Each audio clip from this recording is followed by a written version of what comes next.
പന്നിയാർകുട്ടിയിൽ വാഹനം കൊക്കയിലേക്ക് മറിഞ്ഞ് 3 മരണം. ബോസ് റീന ദമ്പതികളും ഇവരുടെ ബന്ധുവായ എബ്രഹാമുമാണ് മരിച്ചത്. ഇവർ സഞ്ചരിച്ചിരുന്ന ജീപ്പാണ് അപകടത്തിൽപ്പെട്ടത്. നിയന്ത്രണം നഷ്ടപ്പെട്ട വാഹനം കൊക്കയിലേക്ക് മറിയുകയായിരുന്നു. ഇന്നലെ രാത്രി 11:30ഓടെയാണ് അപകടം നടന്നത്.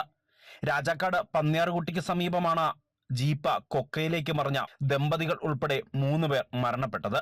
പന്നിയാർകുട്ടി ഇടയോട്ടിൽ ബോസ്, ഭാര്യ റീന, ഇവരോടൊപ്പം ജീപ്പിൽ ഉണ്ടായിരുന്ന പന്നിയാർകുട്ടി തട്ടപ്പള്ളിയിൽ എബ്രഹാം എന്നിവരാണ് മരണപ്പെട്ടത്. പന്നിയാർകുട്ടി പുതിയ പാലത്തിന് സമീപമാണ് ബോസും ഭാര്യയും താമസിച്ചിരുന്നത്.